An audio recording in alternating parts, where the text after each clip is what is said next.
let's get started. Welcome to today's webinar about unlocking your leadership potential. We're going to be discussing some strategies for performance coaching.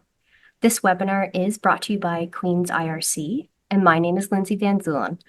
I am the IRC Sales and Marketing Manager, and I'll be your moderator for today's exciting session.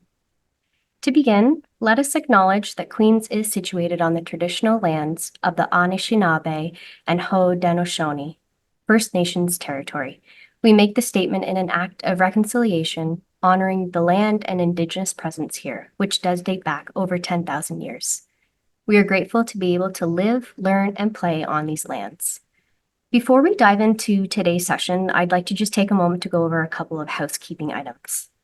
Firstly, this webinar is going to be recorded, so if you do need to leave early or you end up missing a portion of the presentation, a link to the recording will be provided to all of today's registrants.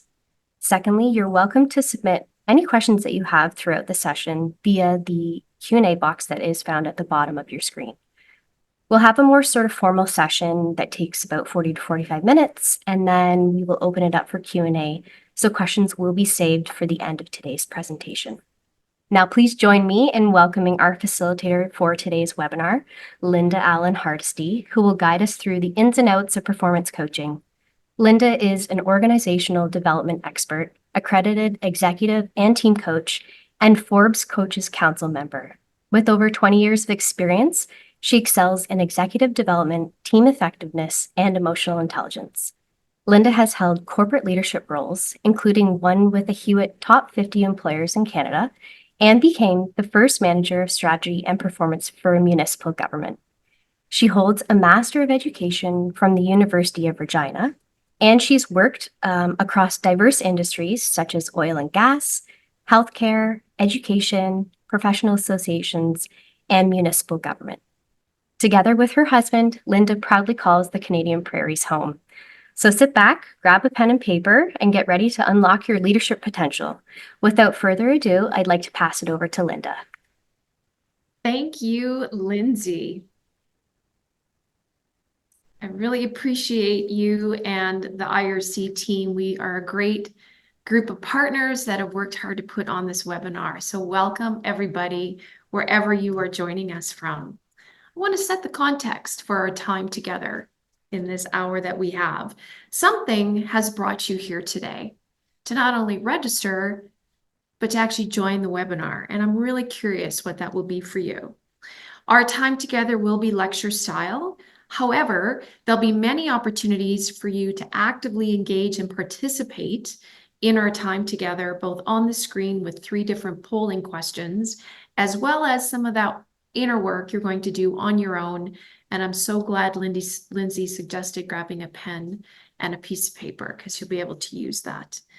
So I want to bookend our time together. And so we are going to have the beginning of our bookend, our first bookend of our time together. And I am going to ask you 4 questions to help you set yourself up for our webinar today. So here are questions for you to answer for yourself. And or write them down if that's helpful. So the first question I have for you, on a scale of 1 to 7, how focused are you planning to be in our time together today? So just set your own intention. Whatever you choose on a scale of 1 to 7, just make that choice. How focused you plan to be. Secondly, adjust your environment so you are able to hit your number. Anything that you need to do to be as fully present as you can to meet that number, that might be turning your notifications off, turning your phone upside down, whatever it is you need to do.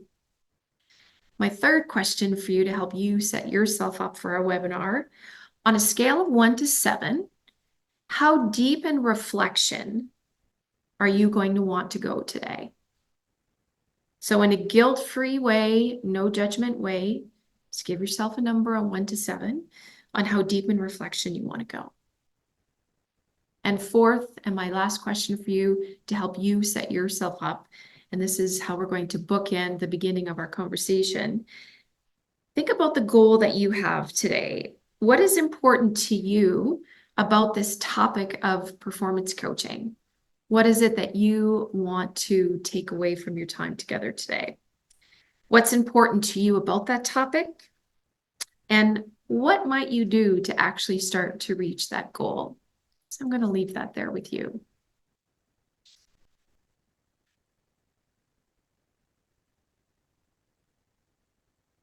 A lot of research is really giving us some incredible insights about performance management.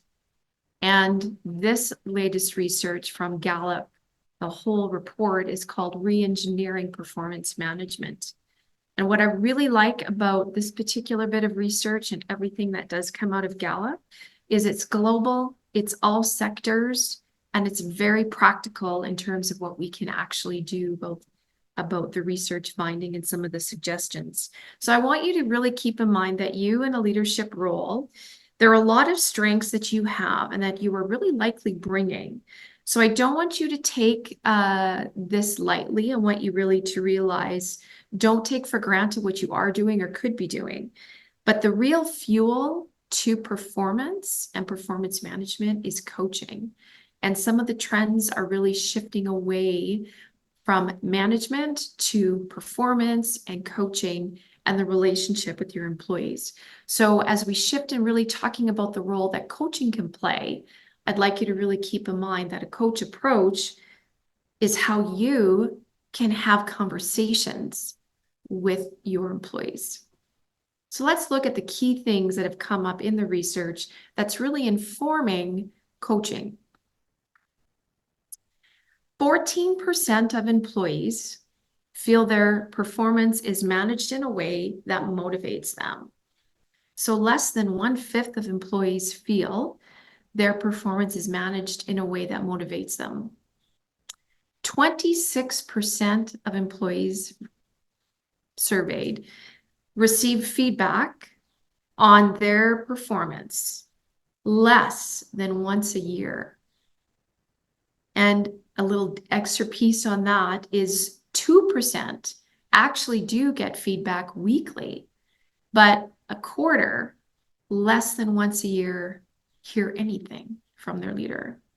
40% feel as if their manager holds them accountable for the goals they set. And what employees really want from their managers is they want quality feedback. They want to know how they're doing. And they want their leader, their manager, to be approachable with any type of question.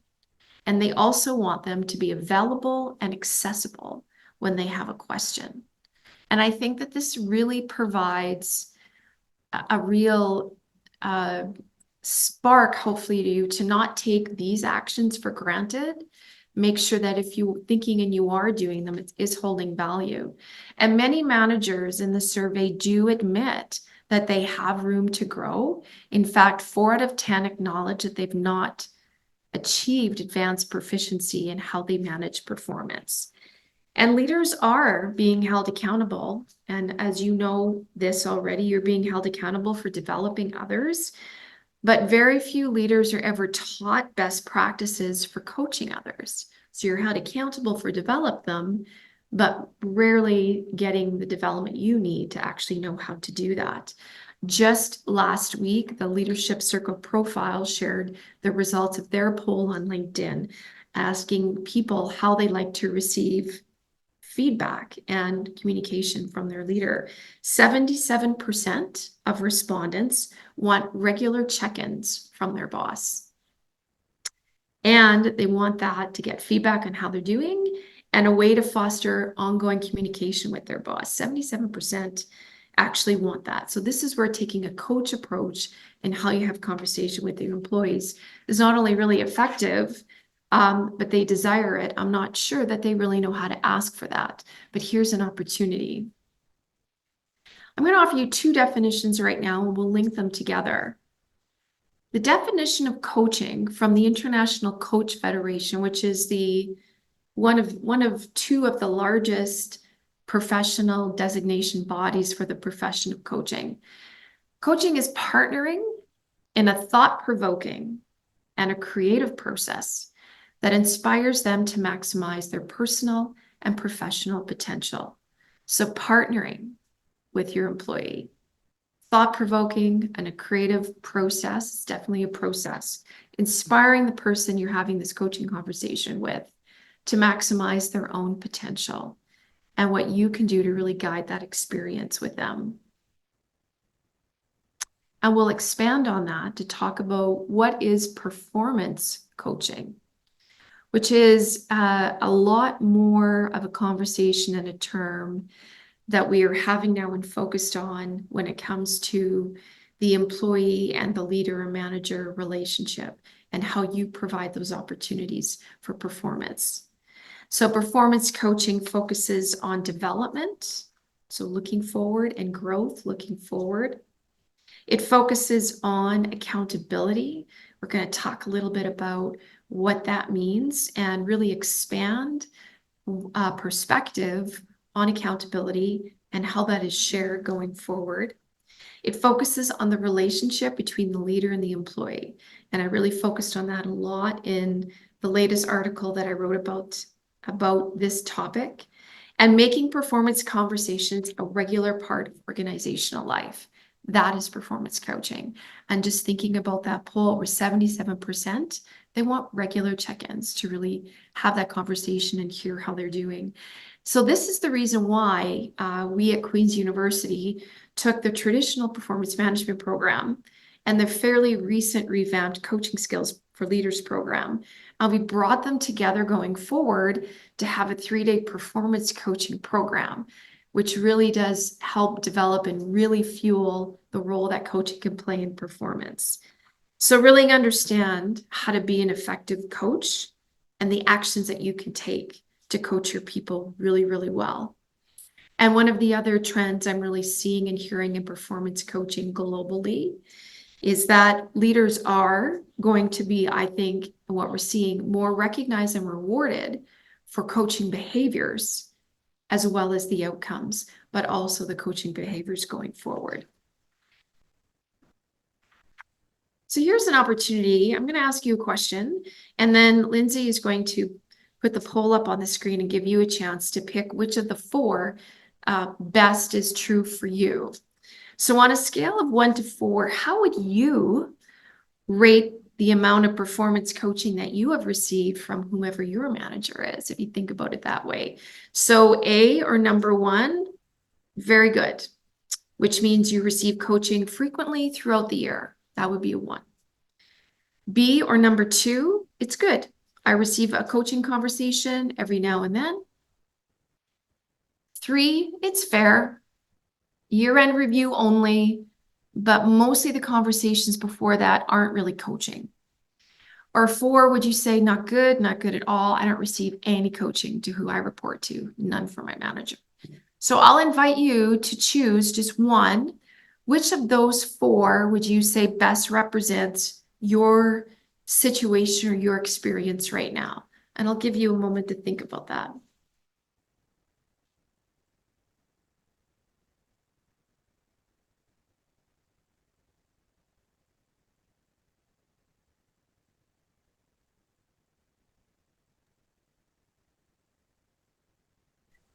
Maybe a couple more seconds, and then Lindsay, I'll have you share it.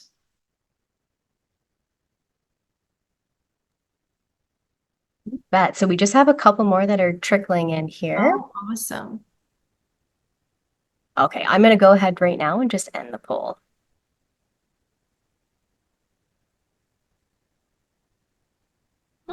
Okay. Well, let's look to see what we have in the room here, everybody. So it looks like the majority of you would be a 2, it's good, I've received a coaching conversation every now and then, or 3, fair, end of the review, but most of our conversation aren't coaching. But we do have some of you, actually 21%, you do get it throughout the year, and then some not at all. So really interesting, and thank you for doing this. This gives me a little bit of frame of who's in the room, and I hope you as well can see maybe how you fit in here with everybody. So there is a connection here for the experience that you personally have had as someone who wants and deserves coaching from their boss as well. So here's the connection I'd like you to think about now. So Lindsay, I'll get you to just close off the thank you. So here's the connection, everyone. So there are three reasons that hold leaders back from using a coach approach, and three vicious cycles that they often get caught up in for that. And then I'm going to add a few in there that I've learned in delivering this program, a version of this program, working with leaders myself over the last 10 years, other things that I've seen. So what we've really learned is creating an overdependence is one of the reasons that hold leaders back from coaching. So for how you did that poll, this may be the reason why your manager is giving you that level or not of coaching. But I also want you now to think of yourself and working with your employees. So creating overdependence, when you do this, it's when you've really trained people to be over-reliant on you.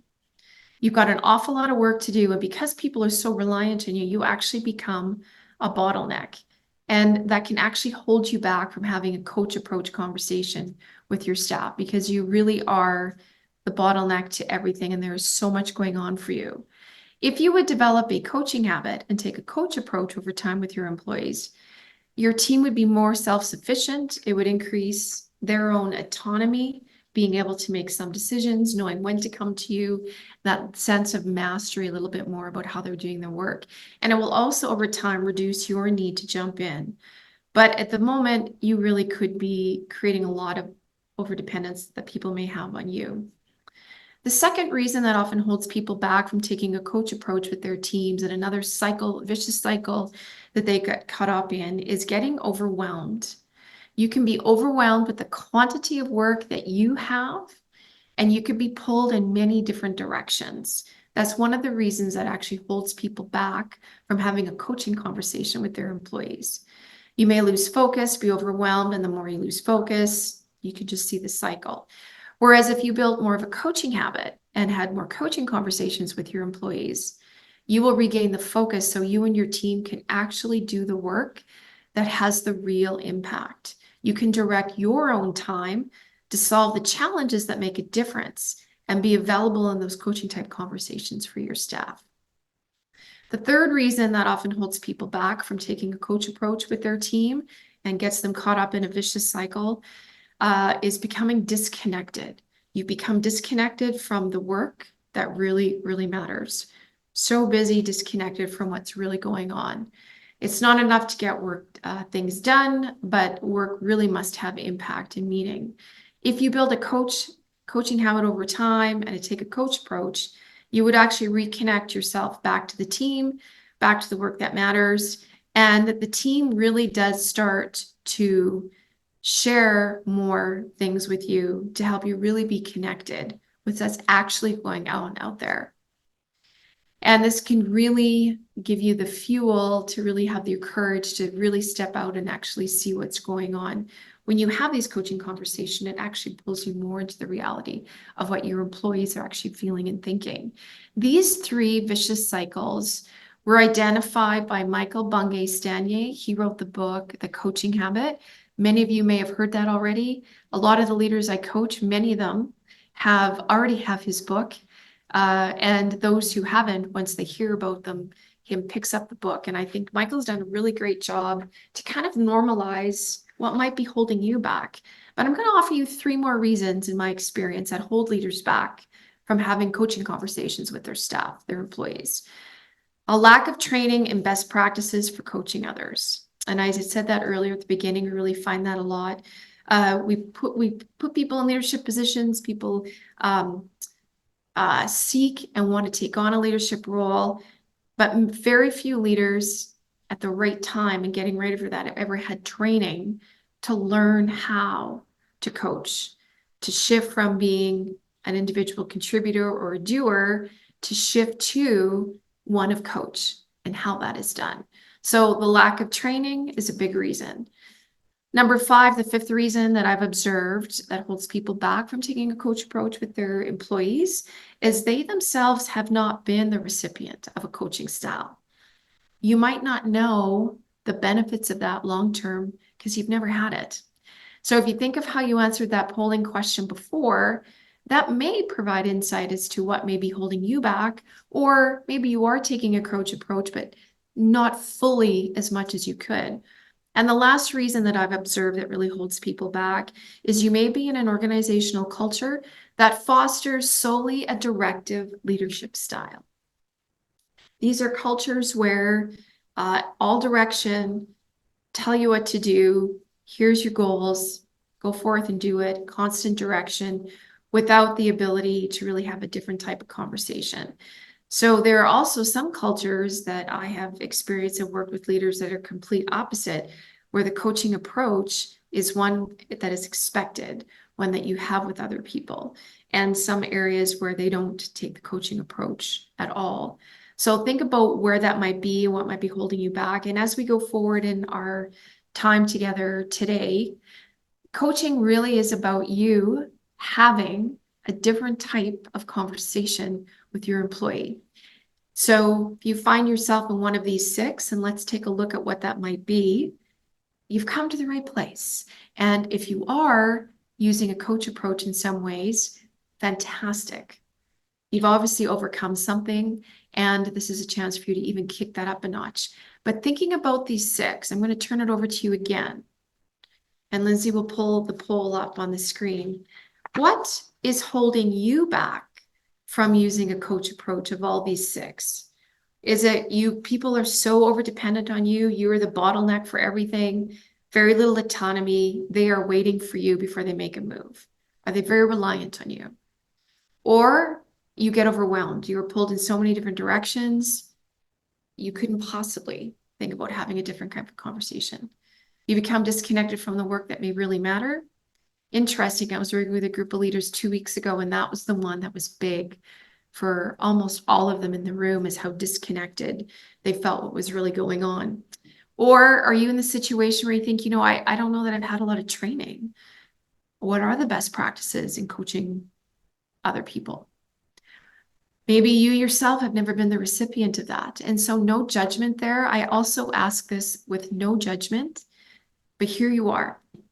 Or is it you are in a culture that fosters solely a directive leadership style that may be really holding you back from wanting to confidently have different type of conversations? So we'll give you a chance right now to identify which one of those.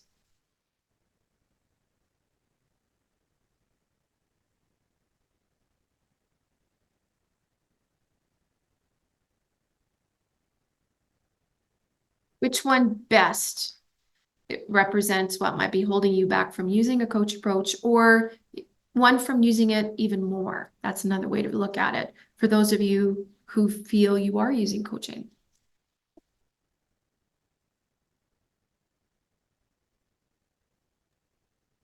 We'll give it another maybe 15 seconds here, and then we'll close up the poll. Thanks, Lindsay. But yeah, when we've got a few more choices, I'm really glad that you are thinking about which one really best represents.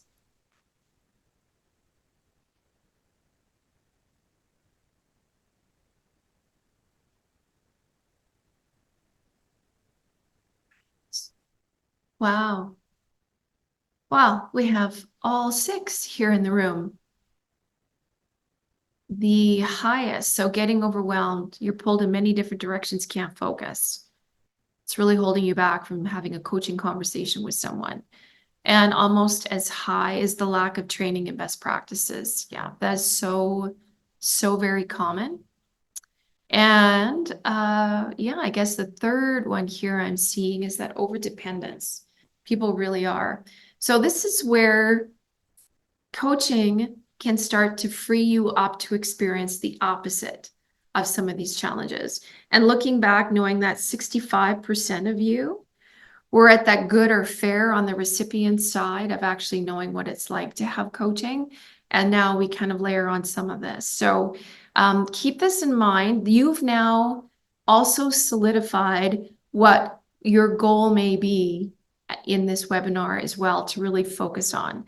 So I will definitely keep in mind all these as we go forward in our time together. Thank you very much, Lindsay. So let's now talk about the three factors, things that can help leaders learn to embrace performance coaching. So considering what the reason was that might be holding you back, now think of how these three things can specifically help you with what you chose.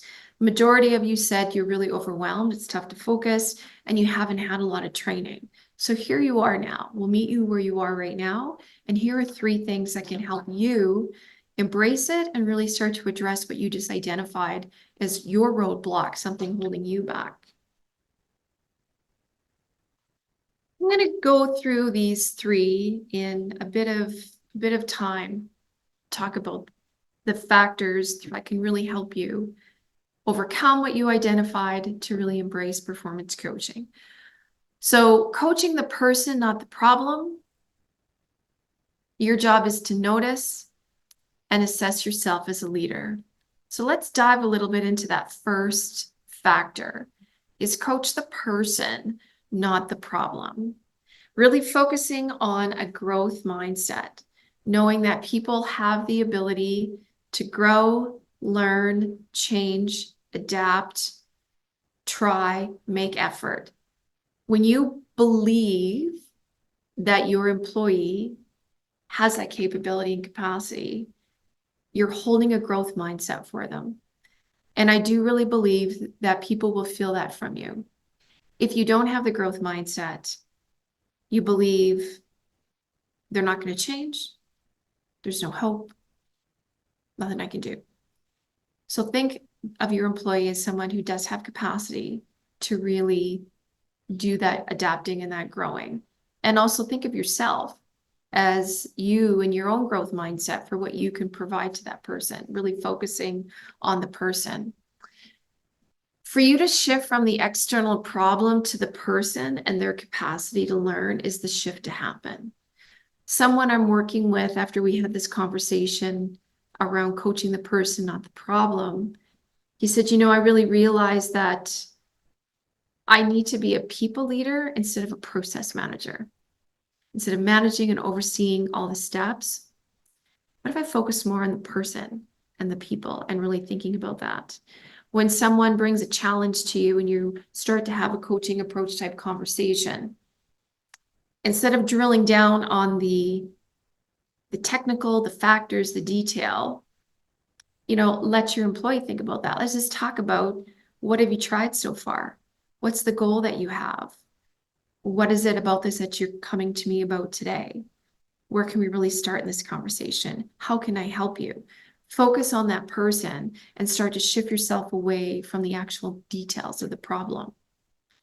Listening to understand what your employee is saying versus listening to respond. And I'll just let you think about this for a moment. Part of active listening is working on listening. When we are quiet and listening to our employees speak to us or someone have a conversation with us, we are in action. We are in action of listening. And to be really present with what we're hearing from the other person and listening to that and then thinking and holding it versus, I can't wait to tell them this. I've got it. If you are holding and can't wait to jump in, you're not fully listening and being present with what they're saying. So for some leaders, this is a huge differentiator and something that they're working on. Quite often, leaders will say, well, before I became a leader of this team of 10 direct reports and a department of 100 people, I was the doer. Like I was the one giving all the answers. Like I had it and I was doing it. But now in this role, no, it's different. So there are times where the best way you can serve your employees is really listen to. Just ask yourself, am I listening to respond? I'm just waiting to get a little segue in here, or can I release that for a minute and just really hear and sit with what they're saying? Another way to coach the person, not the problem, is for you to ask really powerful questions to bring out the curiosity in the other person. Remember the definition of coaching? Thought-provoking and creative. being able to ask your employees, so what's the real challenge for you right now? Where are we going with this? What assumptions are you making?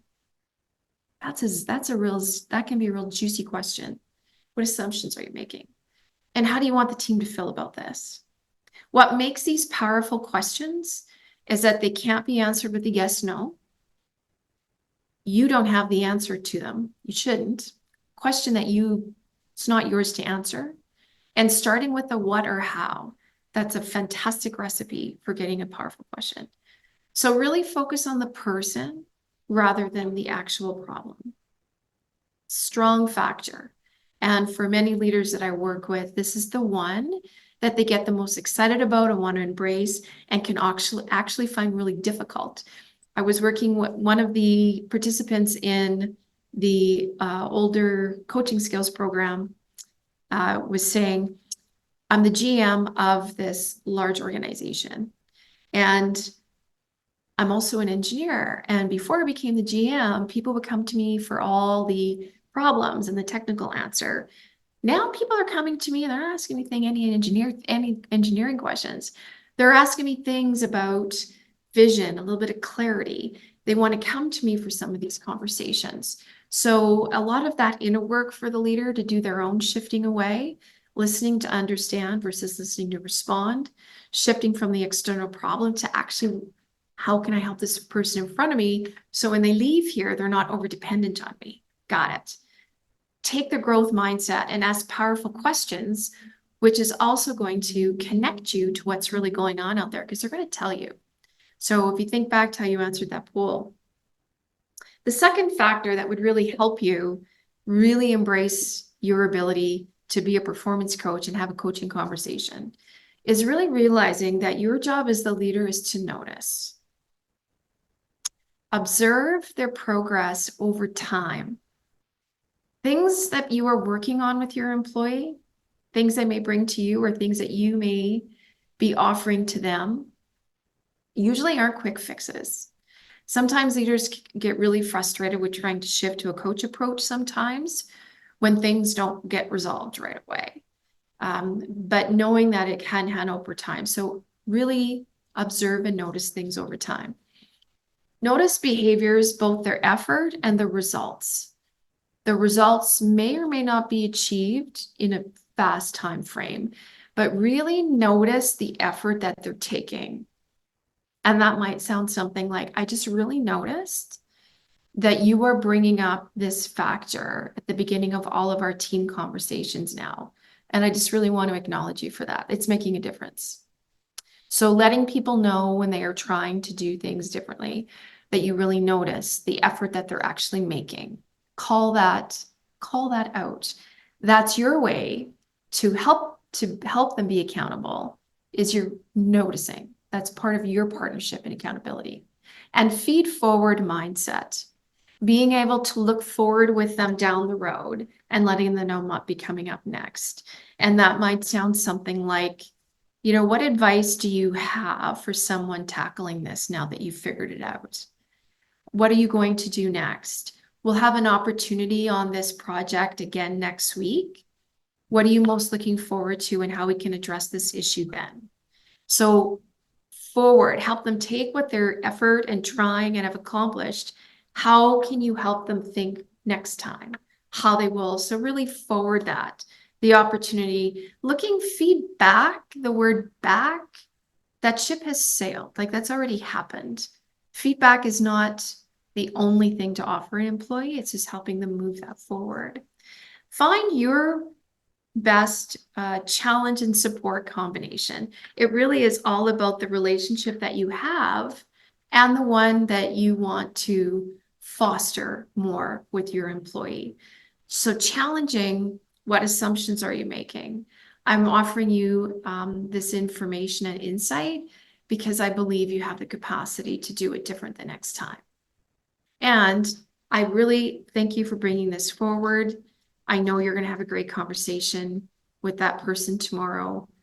That's been really challenging for you. So I see you, I support you, and I'm also going to challenge you because I believe you have the capacity. When we don't challenge people, when we just direct and never coach, It almost indirectly says to someone, I have to tell you everything because I really don't believe you know what you're doing, which isn't really what we intend sometimes. But by taking a coach approach, offering a balance of challenge and support, focusing on an open-ended question, actually says to the person, I believe you're going to be able to resolve this. I know you're going to be better because of this. I know and believe you're going to find a way forward versus I'll just tell you how it's done. Accountability, clear, specific, and meaningful action. How you end a coaching conversation is that last bookend to really bring everything together. So where did we land today? What is your first next step? What obstacle is going to get in the way, and what's your plan to deal with it when it happens? That's a beautiful question as well, to let people know, not if something gets in your way. Well, chances are it might. So really helping ask that question also is your way of creating some beautiful accountability and letting them know. And the third factor, and I think maybe that's why you're here today, and I want to commend all of you for doing this. Keep assessing yourself as a leader. Over time, think about your progress, not like after every single conversation. Just think over time what might be shifting. Now that you have some of this training, because a third of you said training was one thing holding you back, be patient, because when you are a little bit uncomfortable with initiating a different conversation with someone, that discomfort actually could mean you're doing it right because you're creating a new habit. Part of this is unlearning and then learning something new. So a little bit of discomfort actually could be an indicator that your new habit is starting, especially if you're someone who likes to tell, because your ideas are great. But if you're someone who likes to do that, this might be one of the toughest ones. Assessing yourself as a leader, this factor also is how you create the right relationship to have trusting and productive energy with that person. And we'll talk a little bit about that coming up here as well, of what you can do to really create that relationship and really think about yourself. How do you create trust? And then how is trust created? How do you create it for others? Are you trustworthy? How can you give people that experience of that? And having really productive energy to having a coach approach and really realizing what your role is in that conversation. And create an action plan for your coaching muscle. When you leave here today, we're going to come up with I'm going to share something with you that right away gives you something to try that might be new for you, or really to hone in a little bit more specifically if you've already been doing that. But coaching is a muscle. In the same way, we can't read about eating healthy and just think we'll become healthy. We actually have to action it. We do it. So really think of this as how you can stretch your coaching muscle. And then when you assess yourself, be gentle with yourself too. If you tried to have a conversation with someone in a coaching style and you have never approached it this way with a person, you have to mark that as a great step in your plan and acknowledge that. So assessing yourself as a leader also means taking those moments to acknowledge yourself of things that you've tried differently. And one way that you can assess yourself is participate in our upcoming performance coaching program. It is, I call this like an 85% practical program.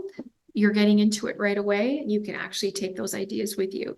So these three factors are really important to really focus on the person, not the problem. And that might pick a shift for you.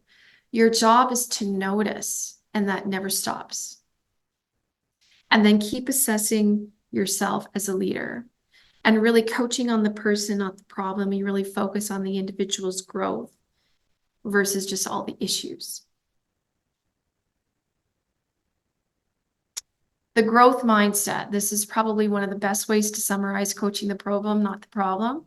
If you find yourself really getting into the details of the problem, there could be conversations and moments where you think that's what's needed. Sure. I will also challenge you to pause and catch yourself and ask a growth mindset question or make an observation that really says to the other person, I know you're going to be able to do this. Really focusing on the person and just not. So really bringing that to the conversation is really, really critical. And people really do feel that from you. They'll know. One of the best coaching moments I had as an employee with a manager I had was I led a meeting with a group of leaders that did not go very well. It was a fail. And the first thing he said to me when we met after that, so what did you learn, Linda? How are you doing today? He approached it as a growth mindset versus this is what you need to do better next time. That was terrible. Did you even prep? Not helpful. But I still remember that conversation and it has served me well going forward. And just like that client of mine who says, I want to be a people coach. I don't want to just be a process manager. My people will do the process. Let me focus more on them. And I'm a real huge believer in your ability to unlock more of your potential as a leader. So a best way to summarize your job is to notice. I want you to think of a road, think of a visual. So feed forward. When you're driving your car down the highway, you're looking straight ahead, down the hood of your car, straight down the road. And you need to do that. You need to see what's coming out in front of you, and you're also heading a destination versus constantly looking in your rearview mirror. If you're constantly looking at the back, you will crash. There's value in glancing at that for a bit of information. Good to know. So now going forward. So notice, notice, notice. What efforts did they make? Was it a fail? Let's talk about that. Where do we go from here? What's the next step for you? What will you do differently the next time? So helping them forward the action. So a visual for you and what's my job to notice, keep them looking forward, how they take that next step, help them with that and what that looks like going forward. And your expectation around what go forward can look like. And assessing yourself as a leader, here's a few more things that help you with that particular factor. So your job is to believe that the coachee, the employee you're having a coaching conversation with, is resourceful. They're capable. You want to be a solution enabler, not a provider. I'm sure there's times where you can say, it's in this file, just provide it. But if it's a bigger type conversation, how can you enable them to find the solution? And think back to the vicious cycle of what holds people back. You don't want to be the bottleneck. There are times where, I mean, they do need to stand alone without you. So what is it that you can do to really get that process going? Leverage the strengths of the coachee or your employee to guide that solution finding process. So what is it that might look like? So what is it that you know to be true about this? What's the best thing that you are bringing to this conversation? The last time this went really well, what were you doing? So really start to ask them those questions.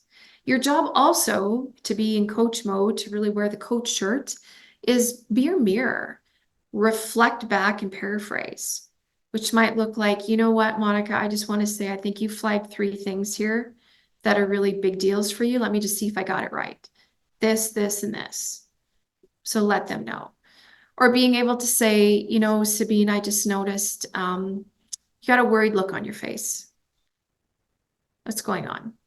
Share a thought with me. And leverage silence as a powerful tool. It gives your employee the room and the space to reflect and answer a question or think.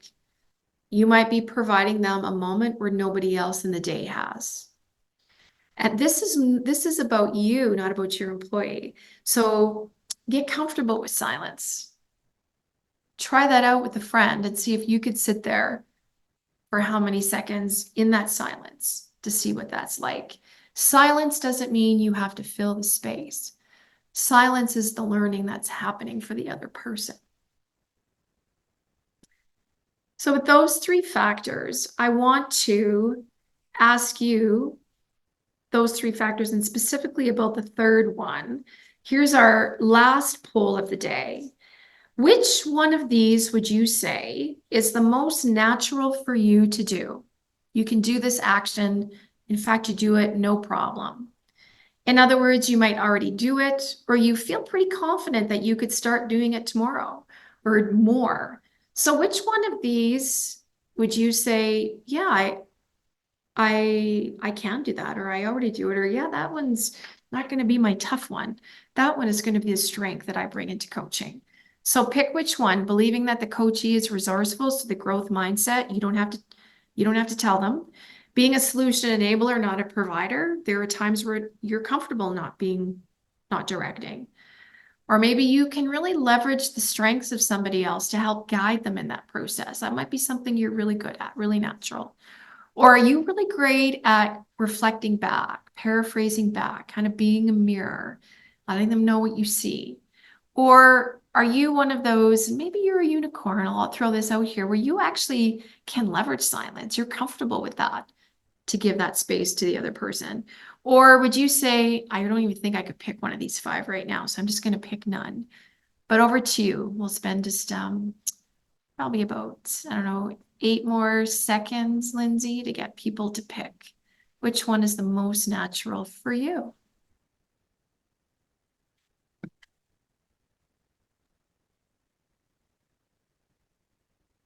Couple more just trickling in here. Give it just 5 more seconds.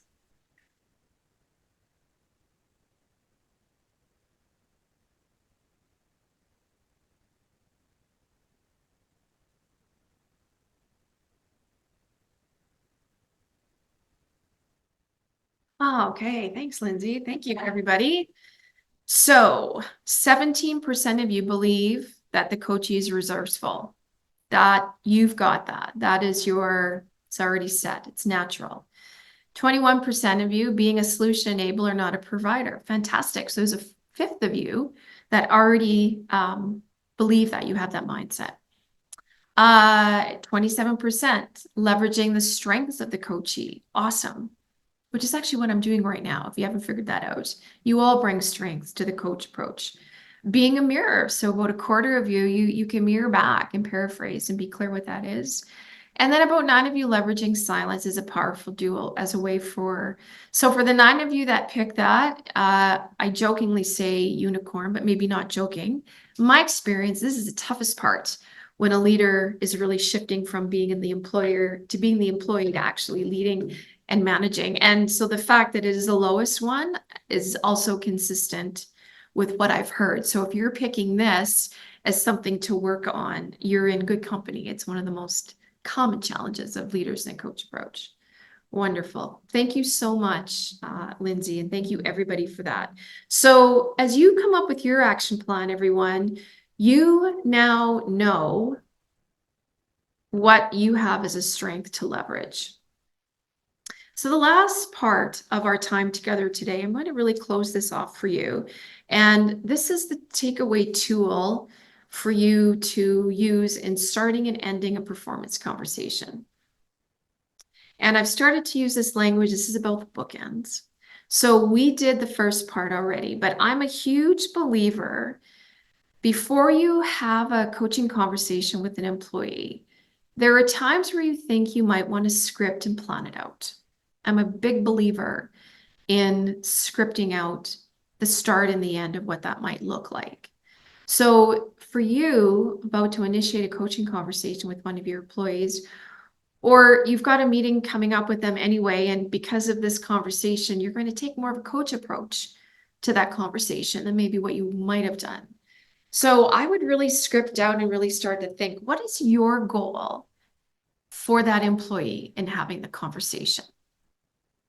And think about what part is important for us to talk about right now. What will the benefit be in solving this? And what's the challenge for you? And what do you want? When an employee comes to you with a topic or they know you're going to meet about something, script out a couple of the key questions you could start to ask. If you're going to initiate this conversation, you might start with the goal. The goal of this conversation, Jack, is I want to talk to you about what happened on the team and a couple things I've just noticed that have fallen through for you. So I want to have that conversation and really talk about that today and get a better understanding. How does that sound for you? What would you like to accomplish in our time today? So start it. And I know this is really important for me to talk about right now. What do you think is important? What might be important for you about this? What do you want me to know as we start to have this conversation? And being able to ask your employees, so what's the real challenge here for you? Like, help me understand the challenging part here. And one of the great, beautiful questions is to ask someone early on, so what is it you want? What you can script a couple key questions, and you know your employee, and you also know yourself. These questions may do it. One, maybe you're taking one and modifying it a little bit, make it your own and open up the conversation. And as soon as you can, find a way to involve them in setting the goal of the conversation. So you might have a bigger goal with that employee around something they're doing in their role. But in our 45-minute conversation today, what's our goal? What is it that we can really focus on with our time? So I really believe in getting your starting bookend ready. So what's your conversation starter? And then think about, before you even start this conversation, how do you want to end it? What is that supporting bookend that's going to close off this conversation? And this is where you really get into the accountability. Once you get to an action and a choice with your employee, what is it you want to say? So when are you going to do this, Monica? When will you do it? What's going to get in the way of you taking the action that you just said you were going to do? And what will you do about it? What resources or support may you need to take the action you said you're going to action? And how are you going to follow up with me? This is probably one of the greatest forms of accountabilities when leaders use it to really bookend this conversation in a way that it's going to serve it going forward. Because when you're done the meeting and the conversation, the coaching might still be going on likely for your employee. When they walk away from that meeting or you close off the screen, it's still going on for them. So really answering and figuring out. So before you even have the conversation, which one of these questions or a couple of these questions are you really hoping to get? You'd really want to make sure you ask for that person. And then what happens in between? This webinar, not enough time to focus on what happens in between, but I will say in the performance coaching program that we offer at Queen's, we focus on the GROW model for coaching. So what I've just shown you quickly today is how to set the goal, how to get to will and accountability. And the stuff in the middle, we really focus on a lot in the program. But I will offer you this to think about is what's happening in the middle of this conversation, which you don't know yet. That's the beautiful part of having a coaching conversation with one of your employees, is a lot of this just sort of unfolds. So I'm going to offer you a little bit of insight into what's happening in between, how we start the conversation and how we end it, what might be happening in the middle. I want you to think of that middle conversation as a bit of a freestyle wrap. You're providing a bit of structure at the beginning of the end, but that's it. So the neuroscience research found out that there is an intention of setting up the composition up front and closing out the song. And here's what we have found about what goes on for people when they're in the middle of a coaching conversation. We can compare a coaching session to the composing a freestyle rap. Neuroscientists at the National Institute on Deafness and Other Communication Disorders took 12 rappers and ran them through an MRI machine. The scientists discovered that although the cognitive brain, responsible for self-monitoring and critiquing, was quiet at the start and the end of the song, during the freestyle, the cognitive brain went quiet. Researchers explained that the rappers were freed from the conventional constraints of supervisory attention and executive control. So sudden insights really could emerge. In other words, the rappers consciously set the intention of the composition up front. Once they had a sense of where they were going, they switched off their inner critic and their inner analyzer, and this allowed for more activity and creativity in the brain. Eruption of new ideas and creativity really took place. And as they moved to closing out the song, their cognitive brains came back online to provide a consciously designed ending to the song. And like a rap, most of our coaching conversations in the middle might be spontaneous. So if you're constantly thinking about where you are in the model, you're really not being present. So setting that up front really will help you with that. So here's your script. This is your takeaway tool for the day. And I really believe in scripting how you want to start it and a couple questions that will really make sure you get to where you need to be. And then really think about the flow and the freestyle conversation that could happen in the middle. And right after your coaching conversation, this is the accountability piece that you are actually responsible for shaping, as well as their ability then to fulfill and be accountable. So right after the coaching conversation you have with your employee, email their key takeaway or action item, or ask them to email that back to you. What was your action item? Send it to me, and when will you get back to me? The next time, here's some prep questions for you when you're in coach mode that you can bring up as a follow-up conversation. So what were your wins and insights the last time we met last week about this? What were your key learnings, setbacks? How'd you handle that? And then what's the conversation for today? You probably have employees that really do have a topic for conversation, but this is really the direction that you're headed. And then things that are ongoing. Observe the sign of growth. Remember your job. A second factor here is to notice. Check back in with them directly on the action they said they would take, and communicate to them the impact. Do they know the fact that they fixed that process and did that in a more timely fashion had a positive impact in the department on the next building? You need to let them know what that might be. Watch for signs of how your relationship with them change. Are they bringing more information to you? Are they bringing less? Are they opening up more? What are you noticing in that relationship? Follow up on agreements. Evaluate yourself, and register for the performance coaching program. It's a 3-day program. 85% of our time together is practical. We are in there doing the doing. We do a lot of triad work where you get to be the coach and practice the GROW methodology and some other tools in the program. You also get to be the coachee, where you get to bring a real topic, issue, or challenge so the coach can practice, but you also get to experience what it's like to be creative and thoughtful and come to what you need to do to come to your own solutions and really provide enablement for yourself. And then we also have a very critical role that you will also play when you're a participant in the program, and that is the observer and what you observe the coach doing to lead that great coaching conversation. We're not going to spend time on this now, but I just want you to know that a big part of our program is one of the questions I often get from leaders is, how do I determine if a situation requires a coach approach?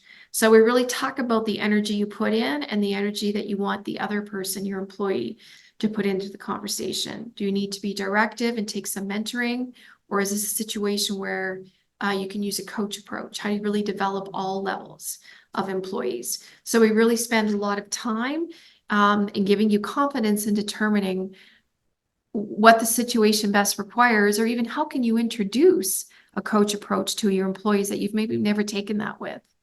And the last thing I'll lead you with is, before you leave here today, or even when you're done, start thinking about it. What visual best represents you when you are at your best having a coaching conversation with an employee?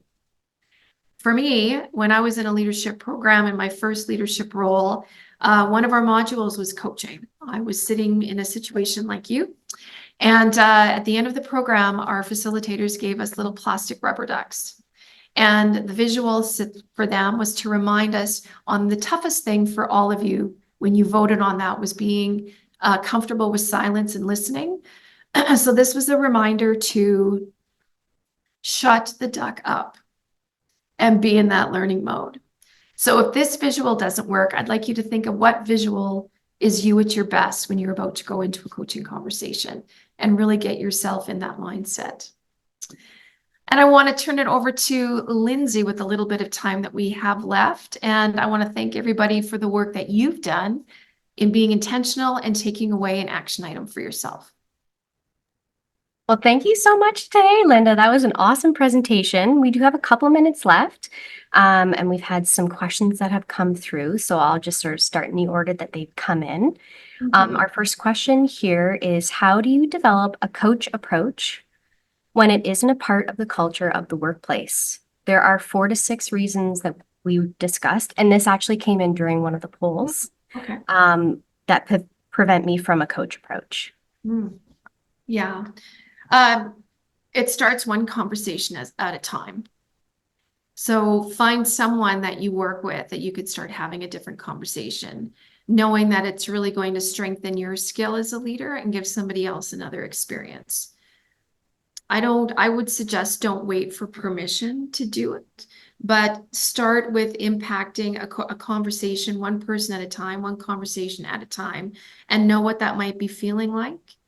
And then secondly, talking to somebody else in a leadership role who might want to try this out as well. And buddy up with that person and have a different type of conversations. That's how change does spark and start to happen, is one person, one conversation at a time. Thanks so much. So the next question here says, in circumstances where leaders have a large span of control in 24/7 working environments, what strategies or advice would you provide for more regular feedback to their staff in the coaching style? It's unlikely to have bandwidth, it's unlikely to have a bandwidth to meet one-on-one weekly or even monthly. Oh. Then that will have to be, it sounds like it might be a situation where it's more of a walk by, like a drive-by coaching conversation. You might have 10 minutes with someone. You have to find a way to somehow connect with everybody, and it might be a 10-minute walk connection. Start with one or two open-ended questions, serve the person, and just start there and see how it goes. But do find it might not be with everybody. Here's the other thing. You don't have to do this. Oh, I have to change everything with everybody. Pick one or two people that at any given time, situationally, what they're going through could really use a coaching conversation with you for 20 minutes. Bookend it and try it out. Doesn't mean everybody all the time, but you may be another leader in a similar situation decided to do this, connect with everybody at least once a month in that. But also find in a situation, this is an element of overwhelm and too busy. And I would really challenge because you asked the question, you know, the answer is to find a way to do it. So try those two ways to start that off. And there may be other things contributing to that, but you have to just start the conversation. Yeah. That's great. Doctors are like this. I know coaches that coach doctors, they often only get 25 minutes with them. And the coaching has to happen in there or it doesn't. Yeah. And so maybe if you're okay, we just have one more question. Yes, these are great questions. Wow. So this one says, how can we encourage a growth mindset in our team where obstacles are viewed instead as developmental opportunities? Where obstacles are viewed as development? Opportunities. Yeah. Okay. Well, I think you've got a great foundation. How can we be really great solvers of obstacles? Like, what's our opportunity with this? And normally, it sounds like maybe normalize the possibility. How are we going to respond to this situation? What's something that we bring to the situation that nobody else has? What did we learn last time that we can apply here? Because I love the idea of team coaching. That might answer the other question. If you can't hit people one-on-one, what's a team coaching approach that you can take with this? But yeah, framing the obstacles as opportunities, find the strengths. How do we use this going forward? Find the strength. How do we prevent this next time? Like something that can keep moving that forward, and grab a couple what or how questions. I think that will really enable that this is an opportunity to get people in that. Then you are living in growth mindsets. That's fantastic.